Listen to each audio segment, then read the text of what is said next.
Welcome to a new video and a new trap. And the game started with e4, e5, knight f3, knight f6.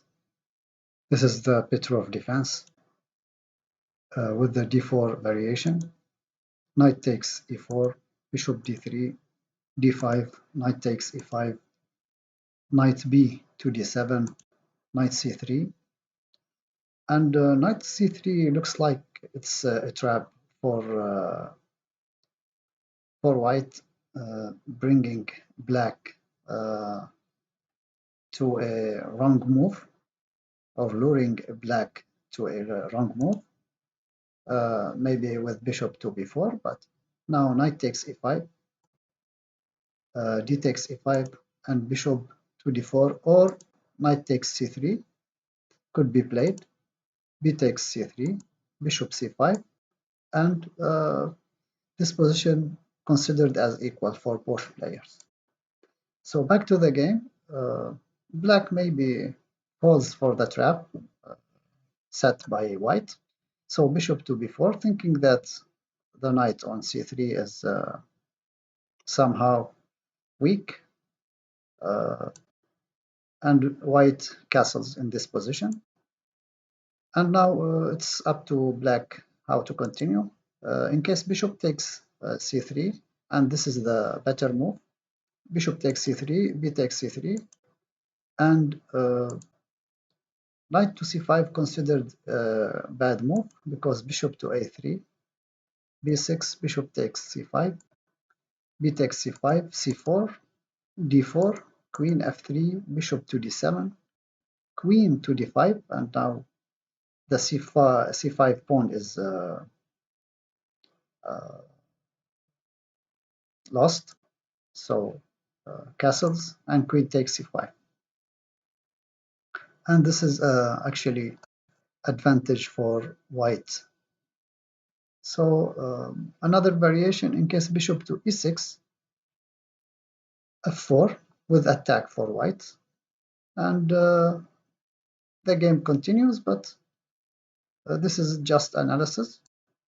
In the game, black maybe goes for a greedy variation. He wants to grab some material, so knight takes c3, b takes c3, bishop takes c3, and rook to b1. And after this position, it looks like white has a great advantage and a great successful or winning rate in this position. So in case castles after this variation, bishop h5, bishop takes h7, king h7, queen to d3, king g8, queen takes c3, advantage, slight advantage for white. Another variation, in case queen to h4, f4, so we can notice that white's position is more dynamic, and white's pieces get a good position and good chances for attack.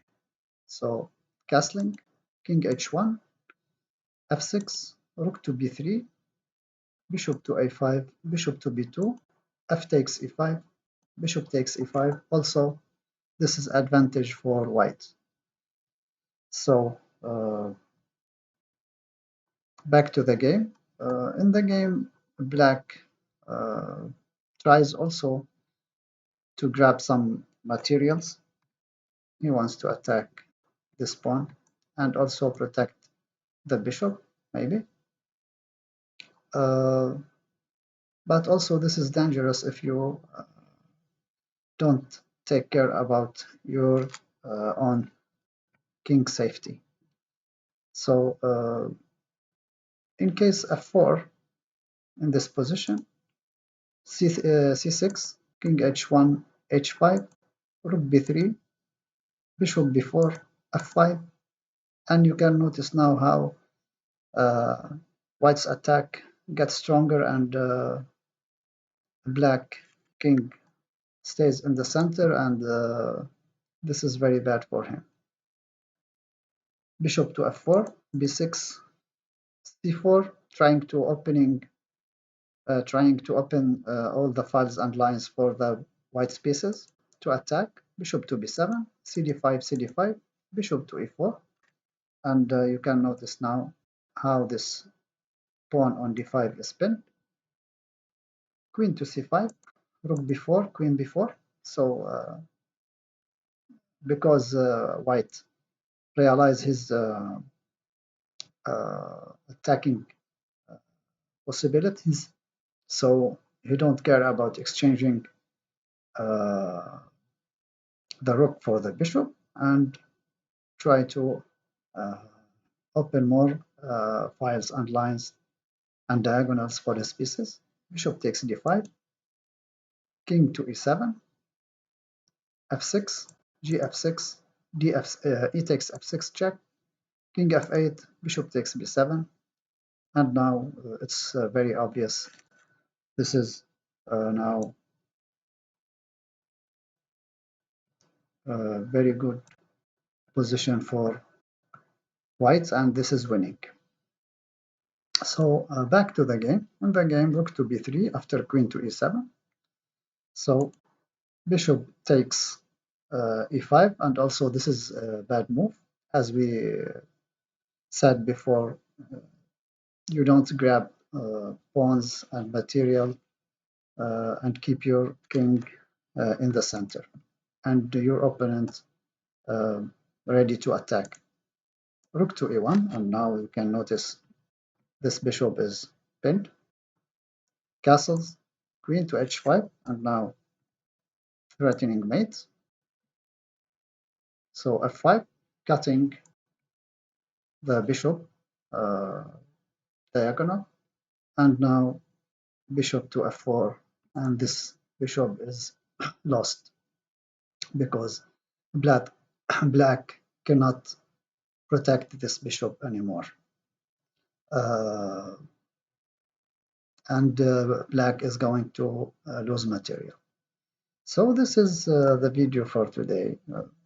Actually, there is no direct blunder or bad move from black, but it's about a bad strategy to start to grab material in the opening and keep your king in the center without any protection, and give your opponent a good chance to attack and develop his pieces. So bishop to b4 considered as a dubious move, not a good move, because it's directed against the knight on c3. So so white take the advantage and develop his pieces, bring his king to the safety, and start his attack against the black king in the center. So this is our video for today. Thank you for watching, and see you next video and next trap. Bye.